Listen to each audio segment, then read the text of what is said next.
Саламатсыңдар ма балалар? Жарайсыңдар, отырыңдар. Енді біз бүгін біз қандай бір-бірімізге сәттілік тілейік сабақтан бұрын. Кән? Бірінші, Дина. Еңбек сүйгіш. Білімді. Өте инабатымыз. Ашық жарқынымыз. Батылымыз. Ақылымыз. Мақтамыз. Данамыз. Таланттымыз. Біз әдеміз. Аңыз. Күштіміз. Ерімдіміз. Сенімдіміз. Ақылдымыз. Білімге құшамыз. Адамыз. Әдептіміз. Қайраттымыз. Сабырлымыз.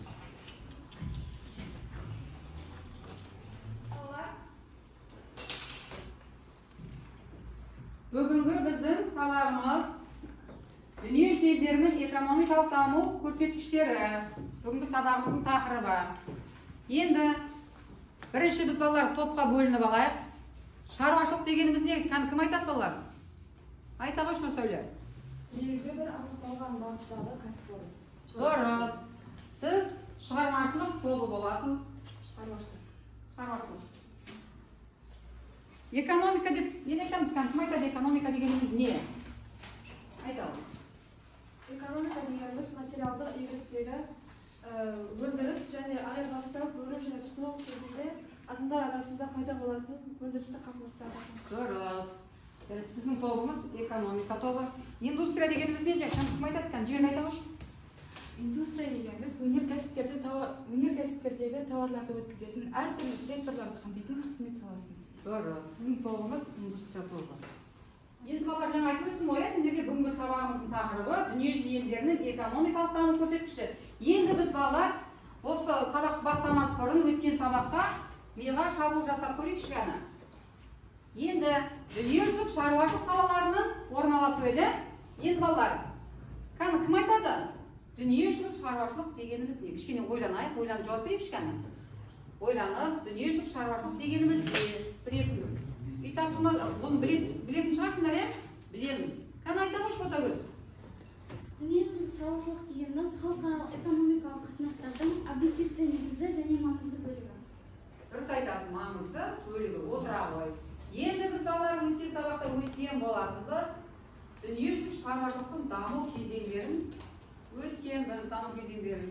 Кән айтады даму кезеңдерін? Айта қойшы кән? Дүниежүзілік шаруашылықтың даму кезеңдері үш топқа бөлінеді. Индустриялық қой еңбегі, индустриялық механикалық автоматтандыру, үшіншісі постиндустриялық жүйе автоматы. Дұрыс айтты ма балалар? Дұрыс айтасың, жарайсың. Енді балалар, дүниежүзілік шаруашылықтың тіреу болатын орталықтарын атайықшы кәні? Орталықтарын кім атайды кәні? Дина атай қойшы. Дүниежүзілік шаруашылықтың тіреу болатын орталықтарында Бразилия, Австралия, Канада секілді тағы басқа елдердің орталықтары жатады. Дұрыс, жарайсың. Одан кейінгі балалар, дүниежүзілік шаруашылық құрамындағы басты аймақтарды атайықшы. Кім айтады? Назерке. Пайда болуына қарай өнеркәсіптің салалары әдетте үш топқа бөлінеді. Бірінші топқа дәстүрлі өнеркәсіп, екінші топқа жаңа өнеркәсіп салалары, үшінші топқа ғылыми технологиялар өтетін жоғары технология салалары жатады. ақш-та, Британияда және Францияда осы өнеркәсіптің жалпы өнімінің 30-40%-ын осы үш топқа жатады. Жақсы, жарайсың Назерке. Енді одан кейін балалар, дүниежүзілік шаруашылықтағы даму деңгейі бойынша экономикалық типтегі елдерді атайықшы. Кім атай алады? Дүниежүзілік шаруашылықтағы даму деңгейі бойынша экономикада көптеген маңызды ірі елдер бар. Оларға ақш, Жапония, Қытай, Германия, Ұлыбритания және тағы басқа дәл осындай кәсіпорындар бар елдер жатыр. Дұрыс, жарайсың. Дүниежүзі елдерінің экономикалық даму көрсеткіштері.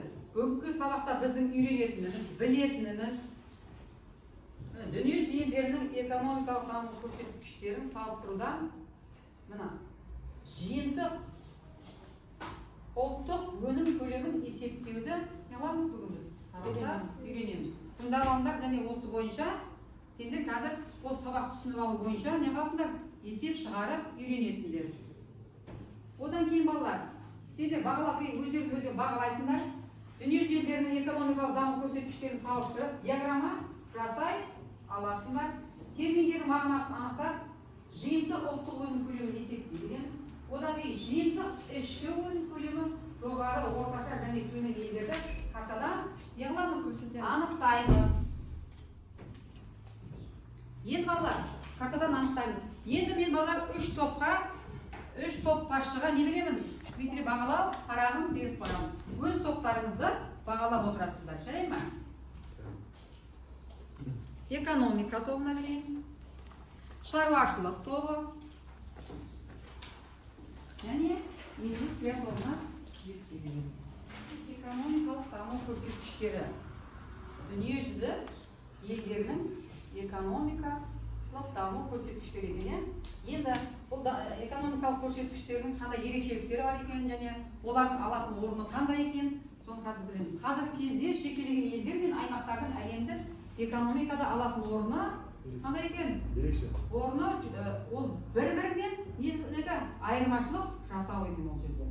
Енді сондықтан елдердің әлеуметтік, экономикалық даму деңгейлерін салыстырып, сипаттауда санды көрсеткіштер бөліп кеңінен пайдаланды. Соған неге жатады?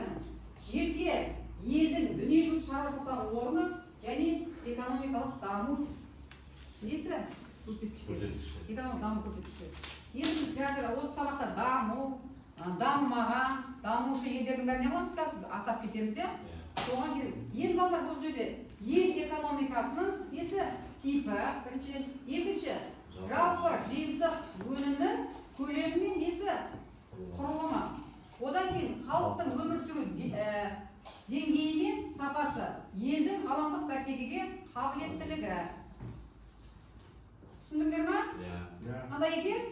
Ел экономикасының типі, жалпы жиынтық өнім, халықтың өмір сүру деңгейі, одан кейін елдің ғаламдық бәсекеге қабілеттілігі.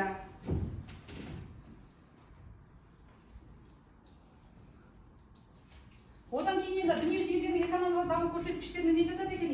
Экономикасының ауқымы мен алды жиынтық бағалауға екі жиынтық өнім. Қандай? Жиынтық ішкі өнім және жиынтық ұлттық өнім.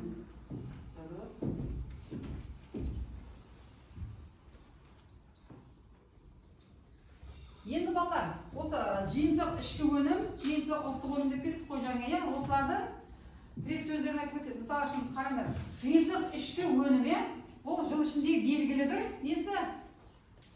Өндірілген тауарлар мен қызметтердің жалпы. Енді балалар, одан кейін жиынтық ұлттық өнім жыл ішіндегі белгілі бір аумақта біздің емес, қай жақтан ұлттық дегеніміз шет мемлекеттерде шетелдік кәсіпорындар есептелегенде өндірілген тауарлар мен көрсетілген қызметтің жалпы құны екен.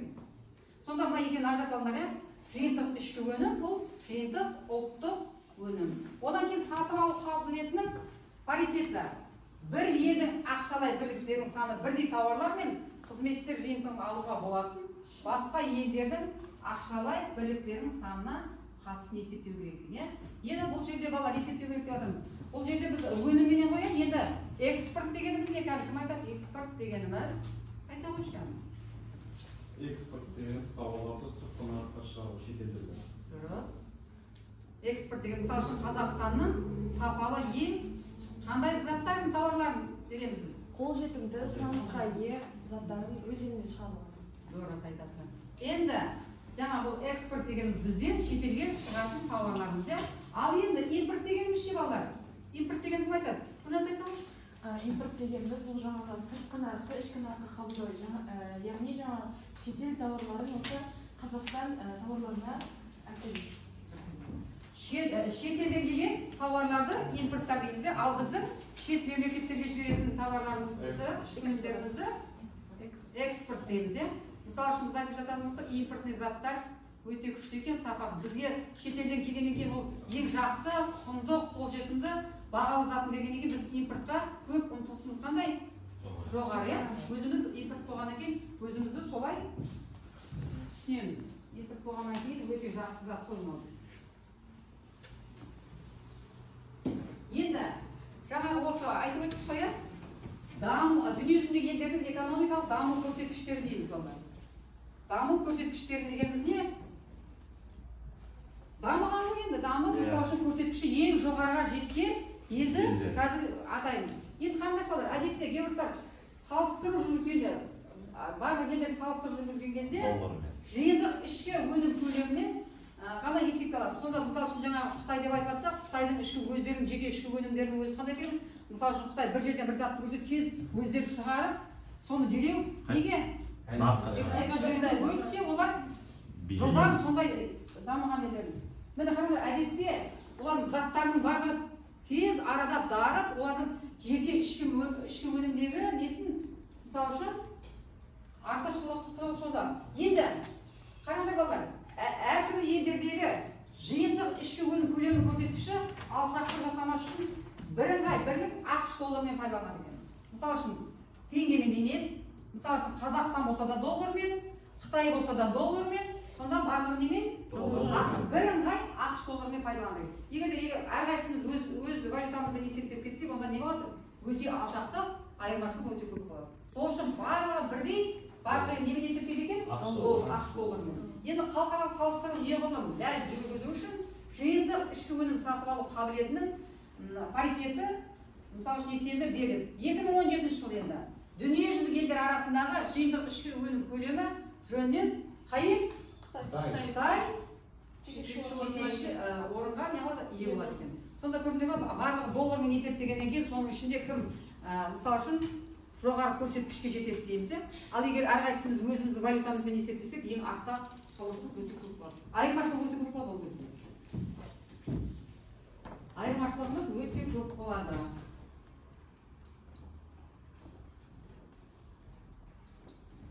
Енді жаңа айтып өтті, дүние елдерінің балалар экономикалық даму көрсеткішін жаңа немен есептейміз дедік? ақш долларымен. Енді қараңдар балалар, сол жиынтық ішкі өнім көлемі жоғары елдерге 2006 жылмен есептегенде. Сонда ғана қай ел бірінші тұр? ақш, иә? 13 миллиард 130 миллион теңге. Одан кейін ше? Қытай. Одан кейін Жапония, Үндістан, Германия, Ұлыбритания, Франция, Италия, Ресей, Бразилия. Сонда бұның барлығы ақылы миллиардтар есептеледі.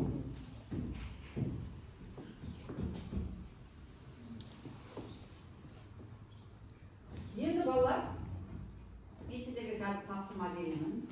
Бірінші тапсырма берілген деректерді пайдалана отырып, жиынтық ішкі өнім көлемі ең жоғары елдердің салыстырмалы диаграммасын жасаймыз. Бірақ балалар асықпаймыз, асықсыз есептемейміз. Бірінші ойланып, жақсылап 5 минут уақыт беремін. Сол уақытта аяқтап келесіңдер жұмыстарыңды.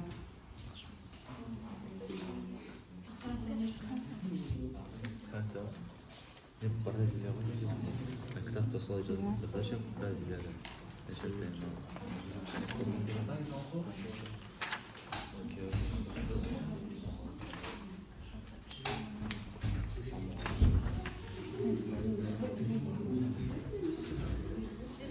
Жиынтық ішкі өнімнің көшін бастап тұрған бірінші орында Қытай, екіншісі ақш, үшіншісі Үндістан, төртіншісі Жапония, бесіншісі Германия, алтыншысы Ресей, жетіншісі Индонезия, сегізіншісі Бразилия, тоғызыншысы Ұлыбритания, оныншысы ең соңғысы Франция.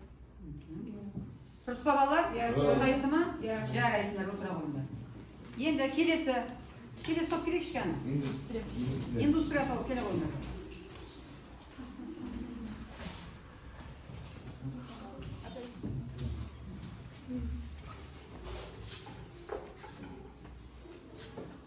Бұл жерде жиынтық ішкі көлемі ең жоғары елдерде бірінші орында тұрған бұл Қытай, екінші орында тұрған ақш, үшінші орында тұрған Үндістан.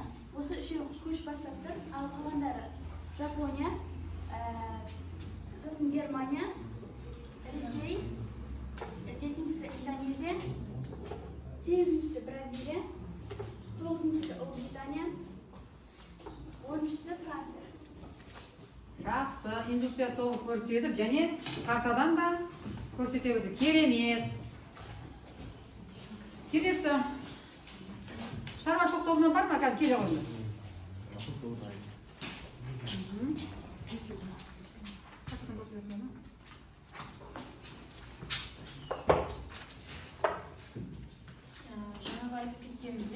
шетелдік географтар ең алғашқы осы көлемді анықтаған кезде олар жаңағы негізінен ұлттық өнімге емес, негізінен ішкі өнімге аса қатты мән береді.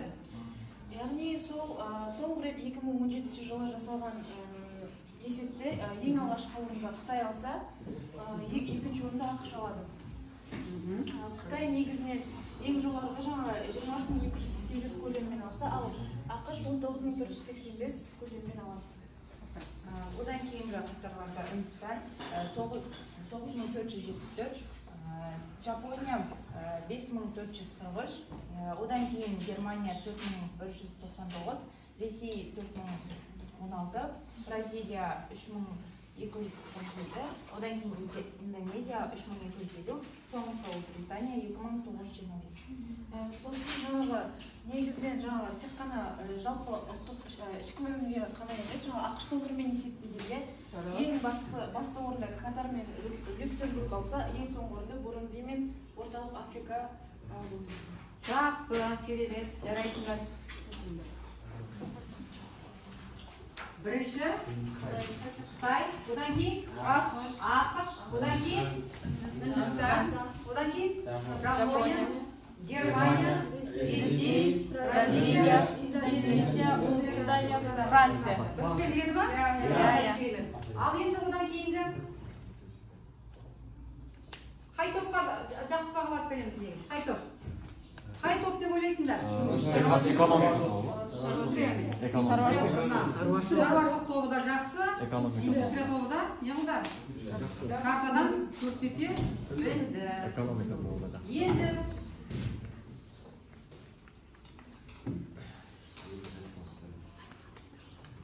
Енді балалар, сендерге жапон алфавиті бойынша алдарына алфавит беремін. Сол алфавит бойынша әрқайсыларын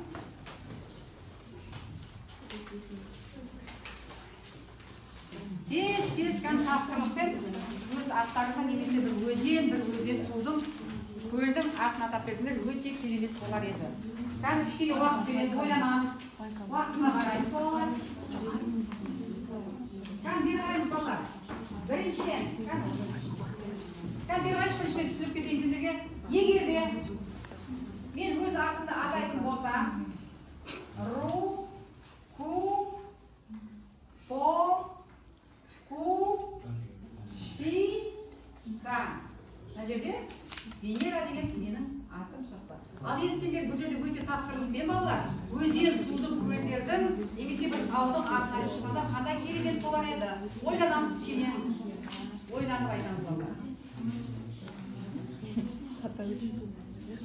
Мягкий знак жоқ па? Әлі ақылдаса отырып, өзен, көл, тау немесе бір елдің атын айтсақ өте керемет болады.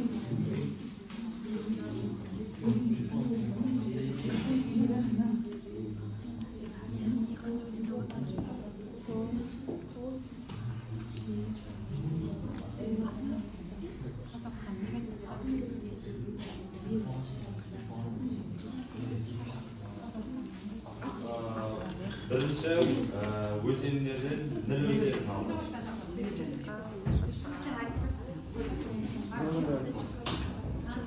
Бірінші Ніл өзенін айтады екен. Бірінші Ніл өзені. Жапон алфавитінде ол То, Ки, Та. Чи ғой? Та. То, Ки, Та. Және елдерден ақш елін алды.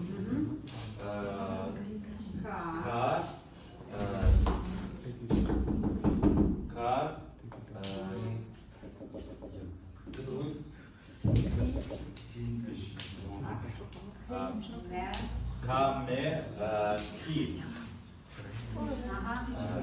Және де Ертіс өзенін алды.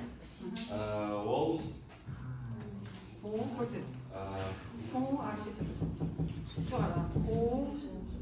не тұрды ма?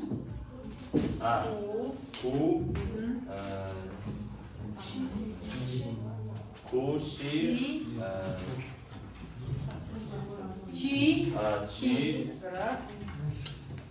И. 기, С. С. Ари. Дұрыс, өте керемет балалар. Индустрия тобы нөл. Сосын елден ақыш, ертөден. Жақсы, керемет. Келесі, кәні қай топ шығамыз? Келесі топ. Келе ғой. Галқа келеміз кәні. Экономика тобы келеміз кәні. Ел сайын. Бірінші атап келе ғой, қайға еді? Жалпы біз экономика тобы Қазақстан деген сөзді алдық. Қазақстан деген сөзді алатын болсақ, К мына М и А, К, М, К и З кәдімгі сосын А, К и К-ні қайтам М и С, Ари, Т, Чи, А, қайтадан К и М. То. Жалпы Ме, К, Ри, Ари, Чи, К, Та. Дұрыс, қандай керемет. Сосын Қазақстандағы Алтай деген тобымызды алдық. Дұрыс. Алтай деген тобымызды жапон алфавитімен салатын болсақ, А, К және Л, Т, Чи, одан кейін А қайтадан К, И, Ки. Ол Алтай сөзін жапон алфавитіне аударғанда Ката, Чи, Каки деген сөз шықты. Ал енді өзімнің атымды жапон алфавитіне салып көретін болсақ, Е, Ку, Р, Ши, С, Ари, одан кейін А, К, И, Ки, и Зуб, и Н, То. Қандай керемет. Экономика тобы Қазақстанның Алтай, Қазақстан және өзі Ерсайын өзінің атын жапон алфавитіне аударды. Керемет. Отырады. Мен жаңа өзімнің топ мүшелерінің есімдерін алдым. Соның ішінде бір сөйле То, И,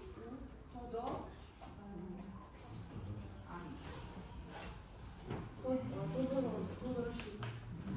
Сосын Альбина, Ката,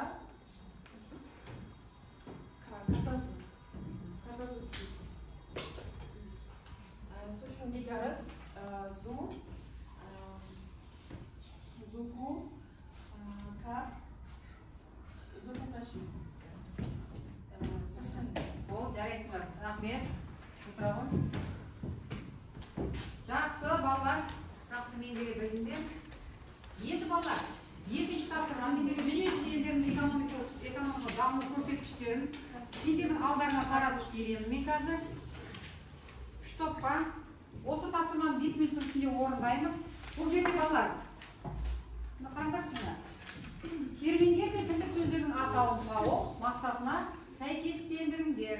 Бұл жерде терминдер мен тілдік сөздер және мақсаты. Соны ятамыз балалар, бір-біріне сәйкестендіреміз. Түсіндіңдер ма? Сәйкестендіреміз.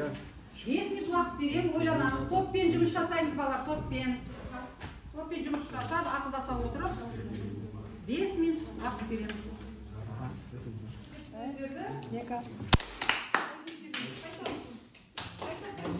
Шаруашылық. Шаруашылық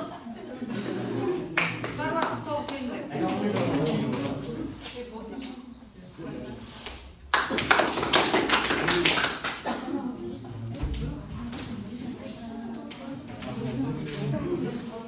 Қазір қарап отырамыз қалғандарымыз. Қатесі болса, айтамыз.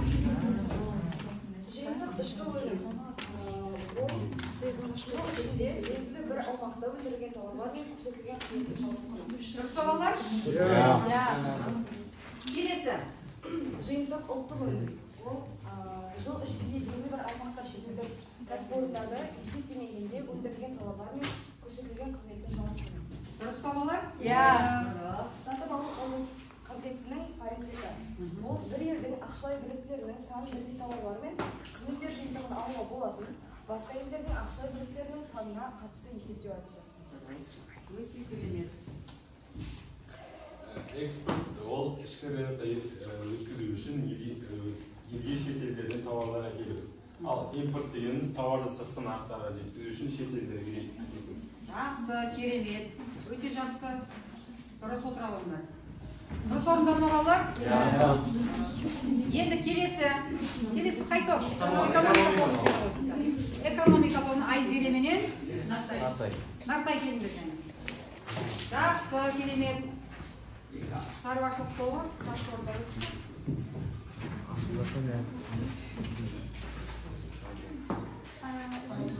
Біріншіден жеңістің ішкі өніміне бір жауап жатады. Жыл ішінде белгілі бір аумақта өндірілген тауарлар мен көрсетілген қызметтің жалпы құны екен. Не көрдіңдер ме балалар? Жиынтық ішкі өнімі қайсы екен? Термині. Оның мақсаты, жиынтық ішкі өнімнің мақсаты не екен балалар? Жыл ішінде белгілі бір аумақта өндірілген тауарлар мен көрсетілген қызметінің несі екен? Жалпы құны екен. Дұрыс. Жиынтықтың ұлттық өніміне В жауап жатады. Бұл жерде жыл ішінде белгілі бір аумақта шетелдік кәсіпорындар есептемегенде өндірілген тауарлар мен көрсетілген қызметтердің жалпы құны. Көрдіңдер ме балалар, сонда міне жиынтық ұлттық өнімнің мақсаты қандай екен? Жыл ішіндегі белгілі бір аумақта шетелдік кәсіпорындарда есептемегенде өндірілген тауарлар мен көрсетілген қызметтің жалпы құны не дейді екенбіз біз? Жиынтық ұлттық өнім деп атайды екенбіз. Келесі. Экспорт деген өз еліміздегі тауарларды басқа шетелдерге таратып өткізіп отыру, яғни импорт дегеніміз ішкі өзіміздің рынокқа басқа шетелдерден келетін тауарлар. Жақсы, керемет. Отырамын. Енді индустрия тобын тыңдашы қана.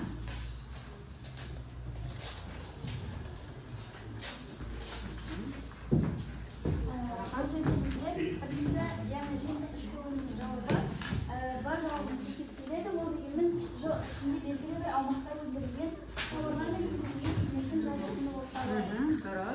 Ал екіншісі жиынтық ұлттық өнімнің анықтамасы, яғни бар жауабына есептеледі. Ол жыл ішінде белгілі бір аумақта шетелдік кәсіпорындарды есептемегенде өндірілген тауарлар мен көрсетілген қызметтің жалпы құны екен, иә? Дұрыс.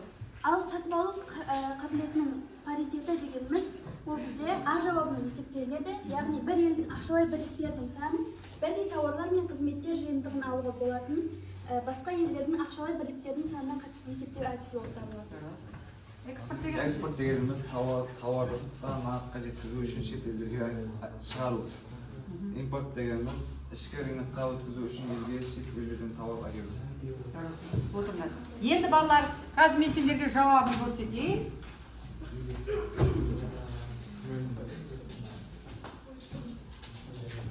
Енді бұл жерде балалар біз дүниежүзіндегі экономикалық даму көрсеткіштері де бұл жерде терминдер мен тілдік өнім мақсат еді бұнда. Біліп алдық па сонда? Жиынтық ішкі өнім дегеніміз не? Жиынтық ұлттық өнімді және сатып алу қабілетінің паритетін, экспорт және импортты білдік па балалар? Жақсы. Жиынтық ішкі өнім, балалар сендерге тапсырма. Енді бұл жерде бір жылғы нені? Жалпы ішкі өнімді не қыламыз? Халыққа бөлеміз. Енді бұл жерде балалар елдері, бұл жерде халық санын және жиынтық ішкі өнім берілген. Енді бұл жерде балалар сендер міне 2012 жылға халық санын аламыз. 2012 жылғы жиынтық ішкі көлеміне оны бөлеміз. Сонда не шығады балалар? Жан басынан шаққандағы жалпы ішкі өнімнің жауап шығады екен. Қазір осыған қарап отырып, мен сендердің алдарыңа барып тапсырма апарып беремін. Сол тапсырманы орындаймыз, асықпаймыз, тағы да уақыт беремін. Сосын соны ақылдаса отырып, есептеп, одан кейін тақтаға қорғап береміз. Экономика тобына міне. Экономика тобы сіздерге жылдар бөліп 2013 жылда осы экономика тобына берейін. Біз 2012 жылда. Сіздерге 2012 аластар ма? 2012 жылы сіздер Сіздерге 2014 жылда индустрия тобына берген, енді балалар барлығымыз ортаға салып ақылдаса отырып, есептейміз. Бірінші балалар не істейтін болды? Халық саны. Халық санын неге бөлеміз? Жиынтық ішкі өнімді халық санына бөлеміз. Халық санына бөлеміз, сонда не шығады екен? Дұрыс. Кәні балалар ойланамыз, асықпай орындаймыз.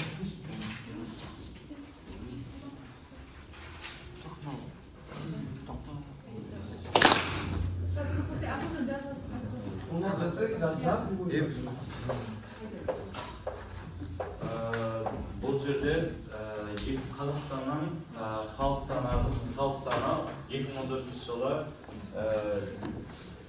17 миллион 2891 адам болған. Және де 2014 жылы жиынтық ішкі өнім көлемі 217 миллион 8723 миллиард доллар болған. Және бұл жерде жиынтық ішкі көлемін халық санына бөлген кезде жан басына шаққандағы жиынтық ішкі өнімнің саны шығады. Бұл жерде есептеген кезде 126 миллион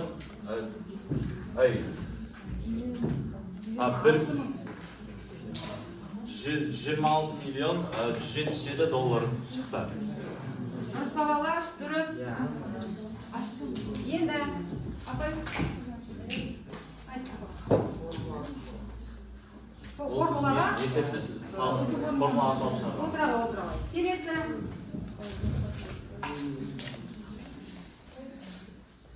Келесі қайту. Экономика тобы. 31 миллиардқа бөлеріз.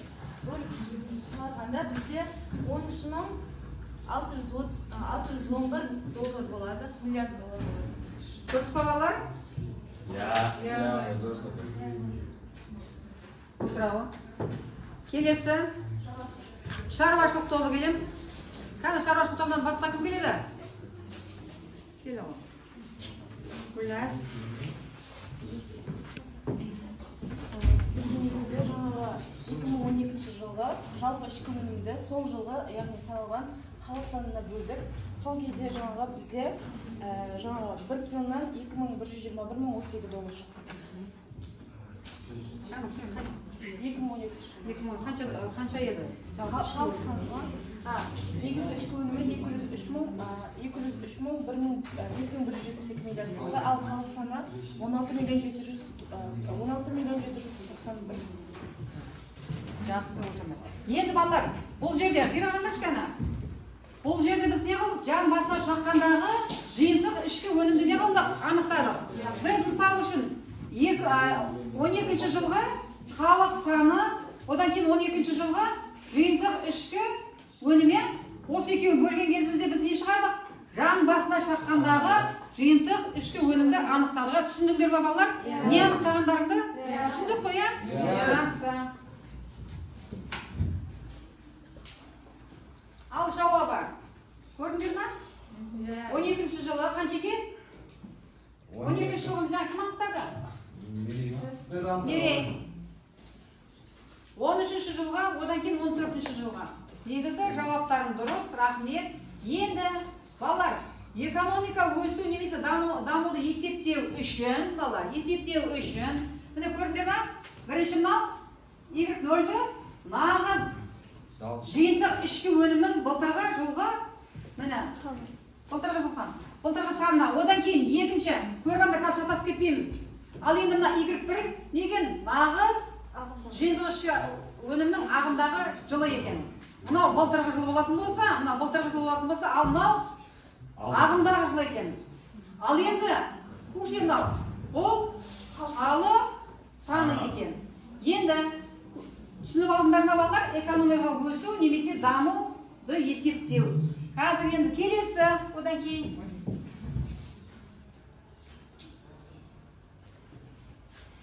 Енді сендерге осы бойынша мен тапсырма беремін, балалар.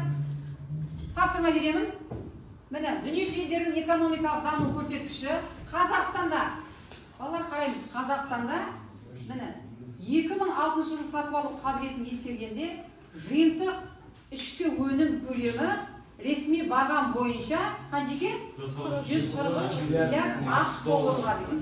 Ал оны жан басына шаққандағы көрсеткіші қанша екен? 9400 долларға тең екен.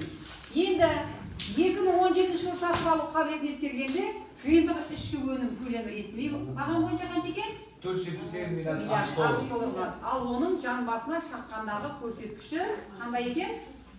250 доллар. Енді балалар, сендер әрқайсысына тапсырма беремін. Соны не істейміз? Орында қазір уақыт беремін. Наны, Саша 2000 өнім қанша екен? 143 миллиард ақш доллар. Оны жан басына шаққанда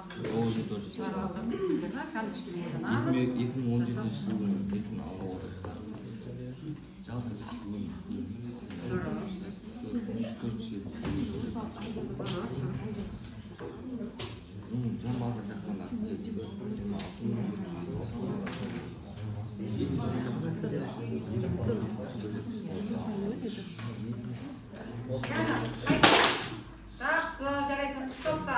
Түсіндіңдер ғой, жаңа? Иә. Дұрыс, келе ғой.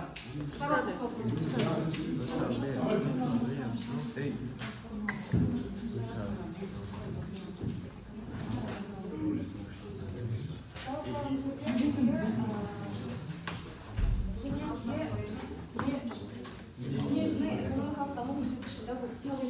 Және бұл үшін біз былтырғы жылғы адам санымен, бағам санымен 478 миллиард ақш долларын, ақш долларынан 143 миллиард ақш долларын азайтамыз. Шыққан санды бізде Y0 былтырғы баға ол 478, ал дәл қазір ағымдағы баға ол 143. Екеуінің айырымынан 335 миллиард ақш доллар шығады. Және де шыққан бағам санынан біз былтырғы жылғы құраған ақш долларлар санын азайтамыз. Дәл мына формасы келді. Дәл осылай оның жиынтық ішкі оны жүзге көбейтеді де? Менің сыналымда 70 пайыз шықты.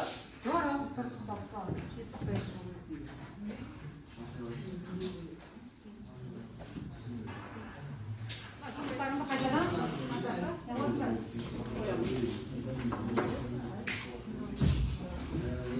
Менде 70% шықты. Бірінші 478 миллиардтан 143 миллиардты азайтып тастадым. Одан 335 миллиард шықты. Одан кейін 335 миллиардты 478 миллиардқа бөлген кезде менде 0,7, яғни оның пайызға салғанда 70% шықты. Жүзге көбейтіп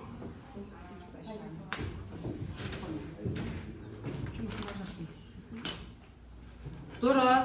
Енді келесі экономика тобын шығарамыз кәні.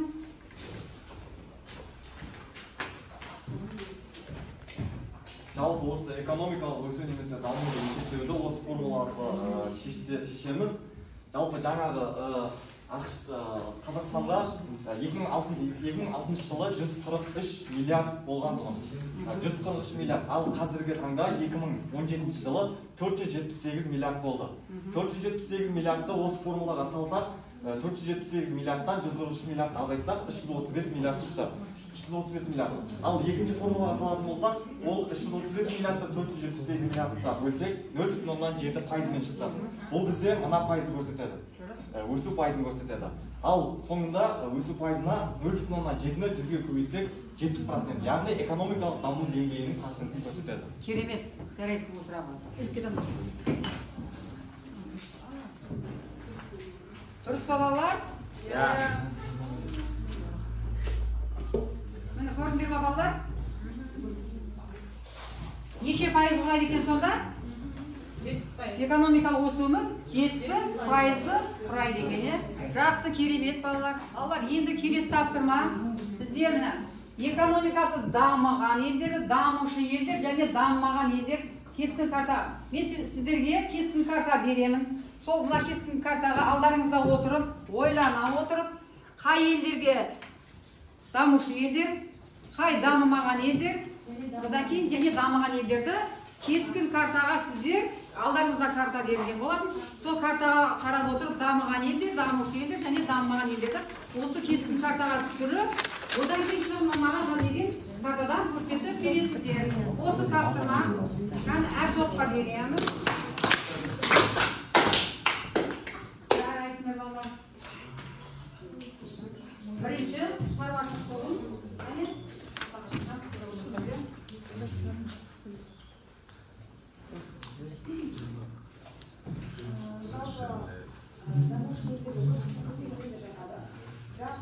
айта кетерліктері бар. Олар жалпы Жапония мемлекетіндегі Гонконг аралдары, және де Филиппин теңізінің маңындағы Цейлон аралдары, және де Малайзиядағы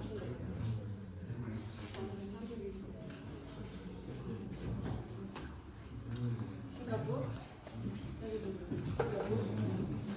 Жапония мемлекетінің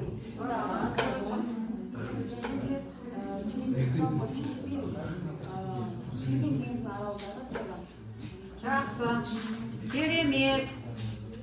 Келесі, экономика тобы келеміз кәні?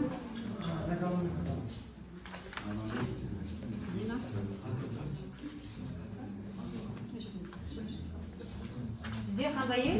Бізде дамымаған елдер туралы айтып берді.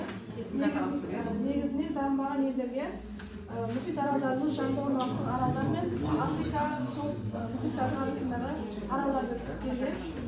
Мысалы оған Африка мына жерде орналасқан. Атлант мұхитының жоғарғы жағында мұхитқа жақын орналасқан Гренландия аралы бар. Мына жерде Жаңа Зеландия аралы бар. Және де мына жерде Багам аралдары орналасқан. Және де мына жерде Гренландия. Бұлардың барлығы қандай елдер екен? Дамымаған елдердің қаңғашы. Жақсы, енді келесі, сіздер қандай елдерсіңдер?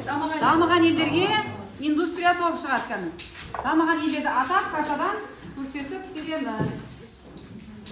Дүниежүзінде ең дамыған елдердің қатарында бізде ең алдымен ақш, және бізде Канада жатады, Жапония жатады, және Еуропа жатады.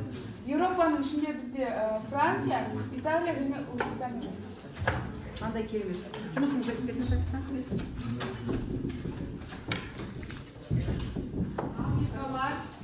жетістік резиденттері дүние елдерінің жиынтық ішкі өнімін есептей алады.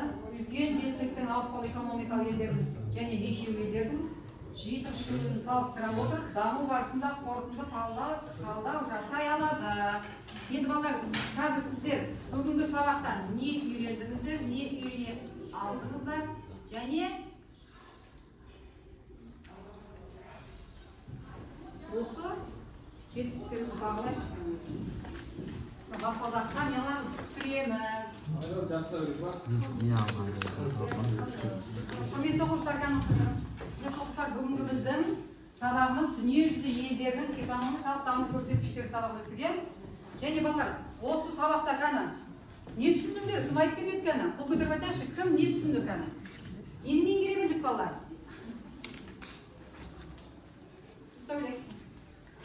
Жалпы әр елдің өзінің мемлекеттік ұлттық валютасы болады, және де өз елінде шығаратын, және де басқа елге импорттай алатын, сұранысқа ие қолжетімді, өте де өзінің ұлттық өнімдері болады, өзінің ұлттық тауарлары болады, және де біздің жалпы ақш доллар сұранысқа ие себебі, және де барлық ел оны қолданатын себебі ол елдердің өзара қарым-қатынастарын жоғалтпау, және де алшақтатып жібермеу. Гүлназ. Жаңағы тек қана Қазақстанның экономикасы емес, жаңағы дүниежүзі елдерінің жалпы экономикасы, солардың жалпы даму деңгейі, мысалы қай елде дамыған, қай елде дамымаған, сол жалпы дүниежүзі елдері туралы көптеген ақпараттар алады. Жақсы, тағы қанша айта қойшы? Бүгінгі сабақта дүниежүзіндегі ішкі өнімдер және ұлттық барлық елдің өнімдерін білдік, экспорттарын түсіндік. және дүние жүзіндегі дамып келе жатқан және дамымай қалған елдерді өтілдік. Тағы Айзере айта башқан. Бүгінгі сабақта біз жұмыстың ішкі өнімін, сыртқы өнімін, импорт, экспорт дегендерді үйрендік. Және де дамыған елде қай елдер жататынын, дамушы елдерде қай елдер тұрып жатқанын, соның барлығын үйрендік. Жалпы. Керемет, жақсы. Енді балалар, енді жақсы түсіндім және бөлген түсінбедім сұрауға. Жетістік баспалдарына өз ойларыңыз. Ал құрметті оқушылар, бүгін сабағымыздың соңында енді жаңа мен сабақ басында әр топ басшыға бағалау парағын берген болатынмын. Енді әр топ басшы өз топтарында балалар бағалап отырдыңдар ма? Бағалап отырсаңдар, кәні сол бағалаған оқушыларыңды шығып айтып беріңдерші кәні. Бірінші шығармашылық тобы айта ғой. Менің тобым шаруашылық тобы. Жалпы осы сабақта атсалысқан мен 3-4 оқушыға баға бердім. Оның ішінде Қадырхан Рүсәлі А критерийі және қалған 2 критерий бойынша жалпы 9 балл алды, яғни 5 деген баға алды. Одан кейін Әбілқасым Альбина А критерийі және С критерийі бойынша 3 балл алып, оның да жалпы бағасы 9 балл болып, жалпы бағасы 5 болды. Ал қалған оқушыларда соғұрлым жаңағы 3 критерий бойынша да көп балл алып, жалпы бағалары 5 еді. Кішкене төмен болған бұл жерде Телман Мардан мен Сабырдин Мұхаммед 4 деген бағаға лайық болды. Рахмет. Келесі топ.